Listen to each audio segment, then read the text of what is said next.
여러분 안녕하십니까? 1월 마지막 주 복지TV 전남방송 뉴스 전해드리겠습니다. 먼저 전남 각 지역의 주요 뉴스 전해드립니다. 설 연휴 잘 보내셨습니까? 설날은 새해의 시작을 알리는 뜻깊은 명절이며 가족, 친척, 이웃과 함께 덕담을 나누고 서로에게 힘이 돼주는 시간입니다. 우리나라는 설날 아침 어른께 세배를 드리고 덕담을 듣는 것이 중요한 예절이자 전통이죠. 각 지자체에서도 새해를 축하하며 예를 갖추는 신년 할애를 진행했습니다. 임도희 기자가 전해드립니다. 새해를 맞이하면 직접 찾아가서 얼굴을 맞대고 인사를 나누며 축하의 예를 갖추는 신년 할애를 진행합니다. 더불어 새해를 맞아 새 출발하는 의미에서 결의를 다지기도 하죠. 전남도와 각 시군에서도 설을 맞아 다양한 방식으로 신년 할애를 추진했습니다. 먼저 전남도는 신년 할애 예배를 진행하며 나눔과 섬김의 정신을 되새겼습니다. 김영록 전남도지사는 신년 할애 축사를 통해 나눔과 섬김의 정신으로 지역민에게 사랑을 나누고 특히 이번 제주항공 여객기 사고 현장의 구호물품과 상담사 지원 등으로 유가족 지원 활동에 나선 도민들께 감사드린다고 밝혔습니다. 이어 2025년 새해를 말할 수 없이 큰 아픔으로 시작했지만 많은 분들의 따뜻한 손길 덕분에 이를 극복해가고 있다며 전남도도 국가적 아픔을 치유하고 새 희망을 향해 나아가는 데 함께 노력하겠다고 강조했습니다. 불기 2569년 신년 할애 법회를 봉행한 여수시의 여수불교사함연합회 부회장 도혜스님은 신년사에서 지난 한 해 어느 때보다 혼란하고 힘든 시간이었다며 새해에는 마음 평화를 추구하고 시민과 함께하는 문화축제를 펼치자고 전했습니다. 정기명 여수시장 역시 축사에서 2016 여수 세계선박람회가 1년 앞으로 다가왔다며 희망찬 한 해가 되길 바란다고 기원했습니다. 이 밖에도 각 지자체와 행정복지센터, 다양한 단체들이 신년 할애를 진행하며 지역 발전을 위해 애써온 서로의 노고에 감사하기도 하고 새해 안부를 물으며 따뜻한 시간을 보냈습니다. 복지TV 뉴스 임도희입니다. 다음 뉴스입니다. 아직까지 날씨가 춥습니다.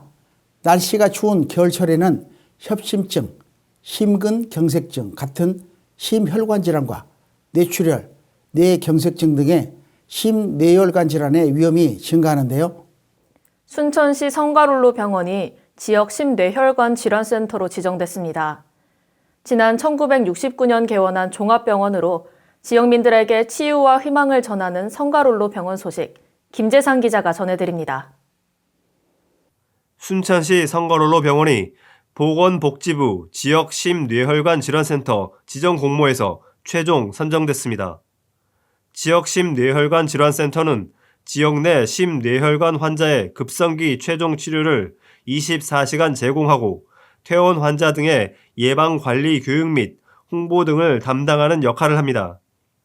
순천시는 민선 8기 공약사항인 심뇌혈관 질환센터 유치를 위해 담당팀을 구성하고 행정적인 지원을 아끼지 않은 결과 공모에 지원한 71개 기관 중 선정된 10개소에 들게 됐습니다. 노관규 순천시장은 이번 지역 심뇌혈관 질환센터 지정으로 인해 전남 동부권 심뇌혈관 질환자들이 지역 내에서 적시에 치료를 받을 수 있게 됐다며 앞으로도 센터의 안정적인 운영과 심뇌혈관 질환 대응 인프라 강화를 위해 최선을 다하겠다고 밝혔습니다.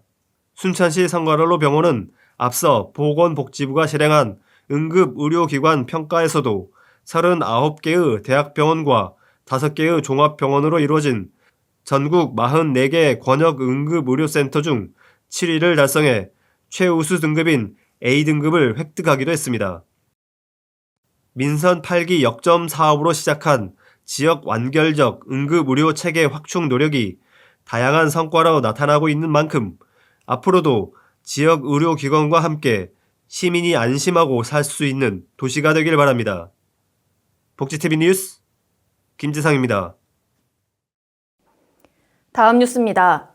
임진왜란 한 당시 이순신 장군과 오관오포 영민들의 구국정신을 선양하고 호국 충절을 기리기 위해 지난 1967년부터 거행된 진남제는 거북선 축제라는 이름과 함께 여수시의 대표 축제로 자리 잡았습니다.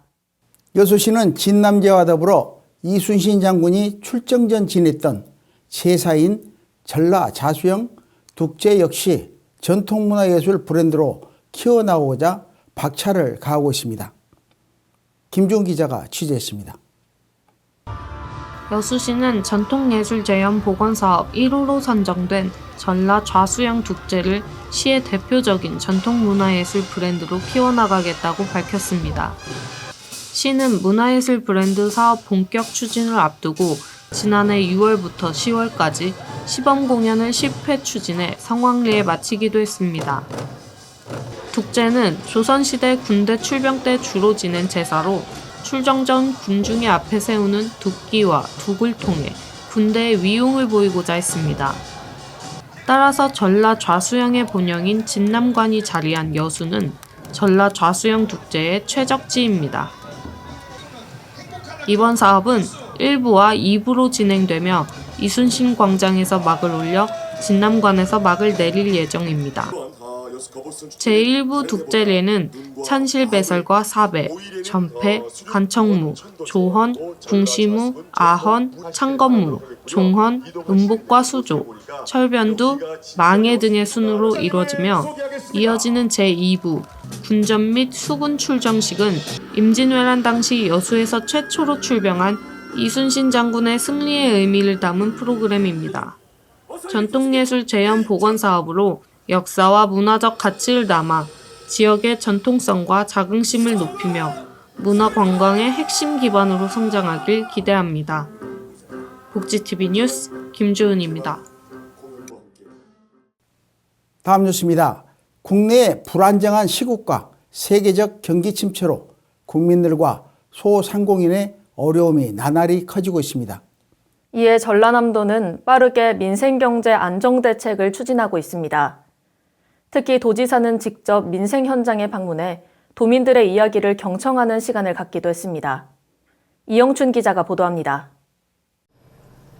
김영록 전남도지사가 새해를 맞아 순천시 중앙상정가를 방문해 경기 침체로 어려운 소상공인의 현장 목소리를 귀담아 듣고 민생경제 종합대책을 소개하며 지역경제 활성화에 의지를 다졌습니다. 이날 현장 방문에는 전남 소상공인 연합회를 비롯한 순천 중앙상가 인근 소상공인 20여 명이 함께해 김영록 지사와 여러 사항을 공유했습니다. 김영록 지사는 최근 여러 악재가 겹치면서 지역 소상공인의 어려움이 가중되는 것 같아 힘을 보태드리고자 한다며 체감 경기가 살아나도록 지역 경제에 활력을 불어넣겠다고 말했습니다. 이어 민생 안정을 위해 마련한 1,185억 원 규모의 종합대책을 설명하며 전남도가 앞장서서 흔들림 없는 경제와 민생 안정에 힘쓰겠다고 강조했습니다. 전남도는 최근 국내 불안정성과 글로벌 경기 침체로 어려운 중소상공인 지원과 도민의 일상 회복 등을 위해 지역사랑 상품권 3,500억 원 발행 및 할인율 확대, 영세 음식점업 공공요금 지원 30만 원, 공공 상생 배달앱 소비진작 할인 및 소비자 배달비 지원, 사회적 경제기업 할인 판촉, 명절 프로모션 확대, 중소기업과 소상공인 경영 안전자금 지원 규모 확대 등 민생경제 종합대책을 추진하고 있습니다. 도의 발빠른 대책 추진으로 경제적 충격 완화와 민생 안정에 도움이 되길 바랍니다.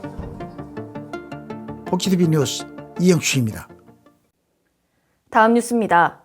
농촌 인구 감소와 고령화로 인한 지역 공동체 붕괴는 물론 지방 소멸에 대한 화두가 꾸준히 제기되고 있습니다. 이러한 농촌과 지방 소멸 위기 대응, 농민들의 삶의 질 향상을 기반으로 한 지속 가능한 농촌 만들기의 대안으로 농어촌 기본소득 정책이 등장했습니다. 한평군의 제3회 농어촌 기본소득 전국대회에 김민재 기자가 다녀왔습니다. 한평군이 지방소멸위기 극복과 지역균형 발전을 모색하는 제3회 농어촌 기본소득 전국대회를 성황리에 마무리했습니다. 한평문화체육센터에서 개최된 이번 대회는 한국후계농업경영인 한평군연합회와 농어촌 기본소득운동 전국연합이 공동 개최했습니다. 행사는 개막식 및 기념행사와 이하경 대한민국 국회 부의장, 강희원 전 경기도 농수산진흥원장의 특별 초청 강연으로 진행됐으며 농어촌 기본소득 정책 도입 필요성과 구체적 실행 방향, 향후 전망에 대해 깊은 논의를 나눴습니다. 구체적으로는 불안정한 국내의 정세 속에서 농어촌의 지속 가능성을 모색하며 농어촌 기본소득 실현을 위한 특별법 제정과 중앙정부 차원의 농어촌 소멸 대응 정책 수립 방안에 대해 교류했습니다. 농어촌 기본소득 시범사업은 지난 2022년 5월 경기도 연천군에서 4,000명 규모로 시행돼 인구 유입과 지역 경제 활성화 효과를 증명한 바 있으며 시범사업 규모를 점차 확대할 계획입니다.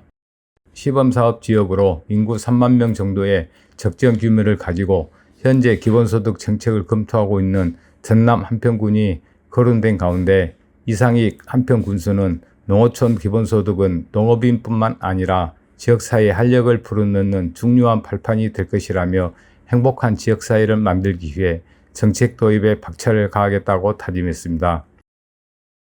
복지TV 뉴스 김미재입니다.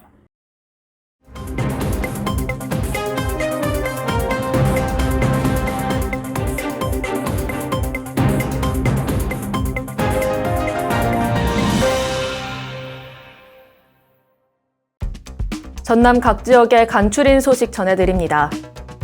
광양시 진상면 어치리에서 천혜자연생명수 광양 백운산 고로쇠수에게 2025년 첫 출하 행사가 열렸습니다. 이번 행사는 지역 농가의 소득 향상 및 주민의 안녕을 기원하기 위해 마련됐으며 고로쇠 수액 중 전국 최초로 산림청 지리적 표시지에 등록된 광양 백운산 고로쇠 수액은 해발 1222m 백운산 자락의 고로쇠 나무에서 채취되며 정제 과정을 거친 수액만을 시중에 유통, 판매하고 있습니다. 다음 소식입니다. 전남도는 민생경제 조기 회복을 위해 소규모 음식점 2만 개소에 전기 및 가스 등 공공요금 30만 원씩 지원하고 5만 원 상당의 위생용품 꾸러미 10,000개를 만들어 전달했습니다. 꾸러미는 음식점을 대상으로 설문조사한 결과 꼭 필요한 손님용 앞치마, 남은 음식 포장용기, 조리용 투명 마스크, 레인지 후드 세정제, 뿌리는 곰팡이 제거제로 5개 품목으로 구성됐습니다. 다음 소식입니다. 문화체육관광부와 한국관광공사가 발표한 2025년에서 2026년 한국관광 100선에 순천만 국가정원과 순천만 습지가 포함돼 전남도에서 유일하게 7회 연속 선정됐습니다. 순천만 국가정원과 순천만 습지는 시대를 앞서간 생태관광 전략으로 인정받아 지난 2013년 한국관광 100선 첫 발표 이후 꾸준히 선정되며 자연과 문화가 어우러진 명소로 많은 관광객들에게 사랑받고 있습니다. 다음 소식입니다. 광양시가 백운산 발효촌 동치미 마을 조성을 위한 기본 구상 및 타당성 검토 영역을 마무리하고 올해부터 본격적으로 사업을 추진한다고 밝혔습니다. 동치미 마을 조성 사업은 전통 발효 문화를 기반으로 한 농촌 체험 활성화, 지역 농산물 소비 촉진, 글로벌 발효식품 산업의 거점 구축을 목표로 하며 농업과 체험형 여행을 결합한 지속 가능한 공간으로서 도시와 농촌이 상생하는 새로운 모델을 구현할 예정입니다. 지금까지 간추린 소식 전해드렸습니다.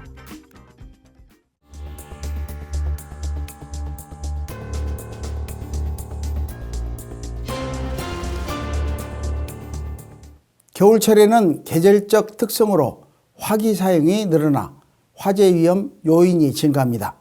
게다가 건조한 대기와 계절풍의 영향으로 진화에 어려움이 있어 화재 예방에 각별한 주의가 필요하죠. 얼마 전 광양시 야산에도 화재 사고가 있었습니다. 전남 각 지역의 사건 사고 소식 이단비 캐스터가 전해드립니다. 광양시 옥롱면의 한 야산에서 불이 나 산림당국이 진화 작업을 벌였습니다. 당국은 헬기 2대, 차량 7대, 인력 64명을 투입해 화재 발생 1시간 30여 분 만에 불을 껐습니다. 이 불로 임야 등 0.1헥타르가 불에 탄 것으로 조사됐고, 산림당국은 정확한 화재 원인과 피해 규모를 조사할 방침입니다. 다음은 목포해경 소식입니다. 신안군 가거도 서방 8km 해상 배타적 경제수역에서 중국 국적어선 AO에 화재가 발생했다는 신고를 초단파를 통해 접수한 목포해경은 즉시 출동해 화재를 진압하며 인근 항행 선박 대상 안전관리를 실시하는 등 2차 사고 예방을 위해 선제적 예방 조치를 했습니다. 해경에 따르면 AO는 선원 침실 내악선으로 화재가 발생했으며 인명피해 없이 진화됐지만 엔진과 전자장비 등의 불량으로 자력 항해가 불가능해 중국 선단선에 의해 예인됐습니다. 이어서 여수해경 소식입니다. 여수해경은 여수시 돌산 작금항 인근 해상에서 레저보트 AO 기관실에 물이 차고 있다는 신고를 선장에 의해 접수했습니다. 해경은 현장에 6분여 분 만에 도착해 가라앉은 보트에서 승선원 2명을 안전하게 구조했습니다. 구조된 승선원들은 건강 상태에 이상 없이 안전하게 작금항으로 이송됐으며 해경 도착 당시 선미 부분부터 침수 중이던 AO는 승선원 구조 이후 완전히 침몰됐습니다. 이상 사건 사고 소식 전해드렸습니다. 다음으로 다양한 트렌드 정보를 소개하는 트렌드 열람실, 박유정 캐스터가 새해를 맞아 2025년 패션 트렌드와 스타일링 정보를 준비했다고 합니다.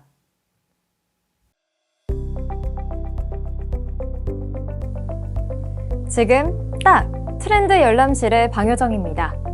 설 연휴는 잘 보내고 계신가요? 가족분과 혹은 친구들과의 따뜻한 시간 보내시는 분들, 혼자만의 여유로운 시간을 즐기시는 분들도 계실 것 같습니다. 긴 연휴도 끝을 향해 가고 있어 아쉬운 마음이 크실 텐데요. 이 아쉬운 마음 달래드릴 흥미로운 트렌드 정보 준비했습니다. 지난번에 이어 오늘도 2025년 패션 트렌드와 스타일링 팁까지 함께 소개해드리려고 합니다. 먼저 모토 보헤미안이 새로운 트렌드로 떠올랐습니다. 모토 보헤미안 룩은 모터사이클인 오토바이와 자유분방한 삶을 사는 집시인 보헤미안의 합성어인데요. 오토바이를 탈 때 입는 옷과 나풀거리는 레이스 원피스의 조화를 뜻합니다. 예를 들면 레이스 치마를 입고 두꺼운 가죽 재킷을 걸치고 롱부츠를 신는 겁니다. 여기에 가죽 가방도 매는 건데요. 이미지 공유 소셜미디어 플랫폼 핀터레스트에서 모토 보헤미안 룩의 검색량이 무려 755% 증가했고 모토부츠는 445% 급증했다고 합니다. 이 모토 보헤미안 트렌드 어떻게 쉽게 코디할 수 있을까요? 롱스커트나 스니커즈의 조합으로 편하게 모토 보헤미안 룩을 연출할 수 있습니다. 다음으로는 데님 온 데님입니다. 공포의 청청 패션이란 말 있었죠. 그 시대가 지나가고 청청 패션이 돌아왔는데요. 예전처럼 레트로한 느낌보다 단순하고 모던한 데님 옷을 조합해 청청 패션을 입어주는 것이 트렌드라고 합니다. 여기에 선글라스나 슈즈와 같은 독특한 디자인의 액세서리로 포인트를 주면 도시적인 무드가 더해져서 세련되고 감각적인 스타일링을 완성할 수 있다고 합니다. 데님 온 데님은 어떻게 입어야 할까요? 상하이의 데님 컬러를 동일하게 맞추는 것 대신 워싱과 어두운 인디고 톤을 조합하거나 오버사이즈 데님 재킷에 슬림한 핏의 데님 팬츠를 입거나 반대로 슬림한 핏의 데님 재킷에 오버사이즈 핏의 데님 팬츠를 입어주시면 됩니다. 여러 액세서리들도 함께 해주시면 더 좋고요.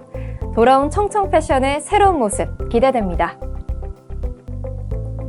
마지막으로는 스포티 스파이스입니다. 스포츠웨어와 일상복이 결합한 애슬레저 스타일인데요. 걸그룹 블랙핑크의 제니는 스포티 스파이스 룩으로 편안한 바지와 함께 스포티한 크롭티를 함께 매치 입었습니다. 추리닝인 트랙수트와 방한용 외투인 윈드브레이커, 야구 점퍼와 비슷한 바시티 자켓, 레깅스, 크롭톱 등 스포티한 느낌이 가득한 아이템들을 데님, 셔츠와 함께 입어보시는 것 어떨까요? 스포티 스파이스 트렌드를 반영한 여러분의 코디가 궁금합니다. 오늘은 모토보헤미안, 데님온 데님, 스포티 스파이스 이렇게 3가지 패션 트렌드를 소개해드렸는데요. 지난 시간부터 소개해드린 것 중에 어떤 트렌드를 시도해보고 싶으신가요?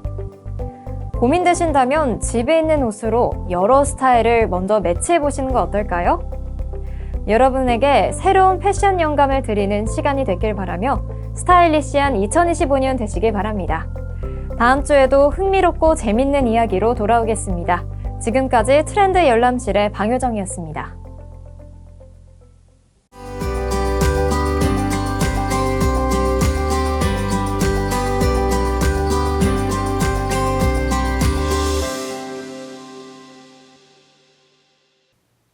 문화가 소식입니다. 도예의 시작과 끝은 물레와 가마라고 할 수 있습니다. 40년이 넘는 시간 동안 흙을 옆에 두고 생활한 전남의 한 도공은 맑은 정신을 응집해 한 점 흐트럼 없이 무사히 작품이 나오길 바라는 마음으로 여전히 전통적인 가마를 사용하고 있습니다. 물레 앞에 앉았을 때 비로소 어떤 도기가 탄생할지 결정되는 것처럼 작가의 삶은 물레 앞에서 끝없이 시작되고 있습니다. 삶에 펼쳐진 흙길을 손으로 다듬어내는 양계승 도예가를 만나고 왔습니다.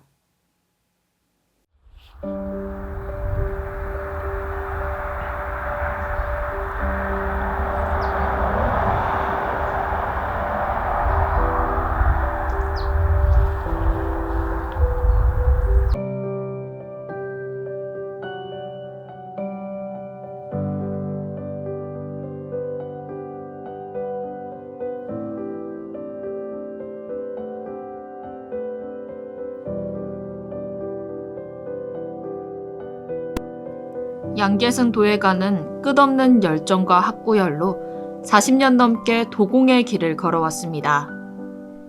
그의 도예 인생은 단순히 작품을 만드는 것을 넘어 끝없는 공부와 실험의 연속이었습니다. 도자기를 빚고 40년 동안 살아간다는 것이 쉽지가 않는 거예요.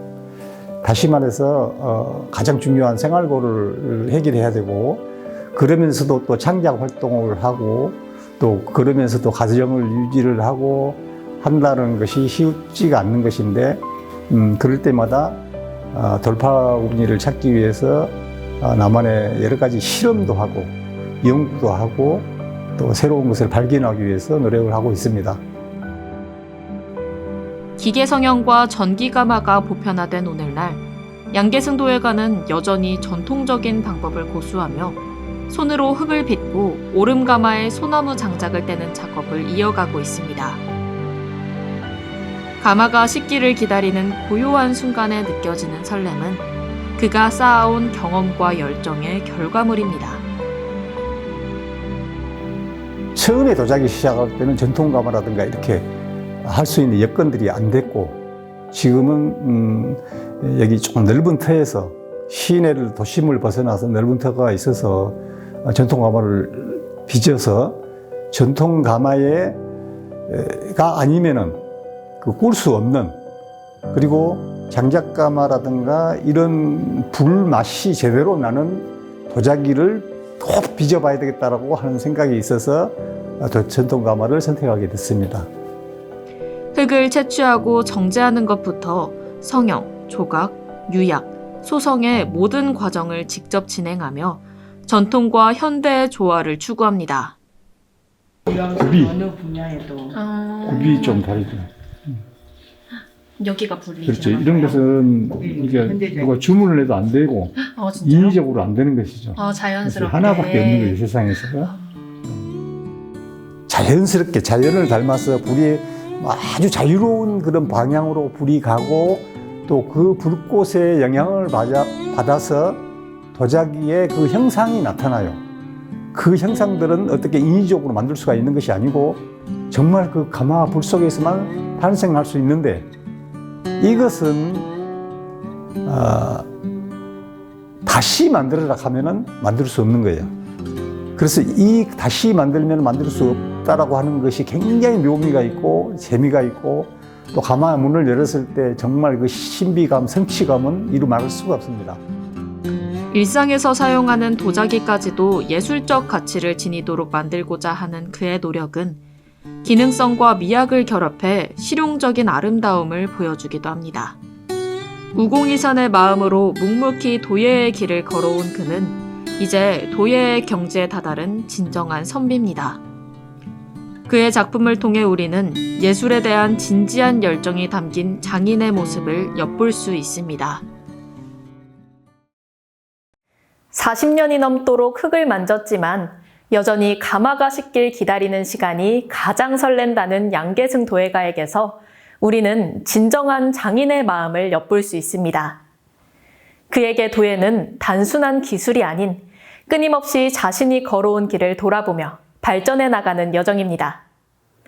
복지TV 뉴스 임도희입니다. 어느새 2025년의 한 페이지가 넘어갑니다.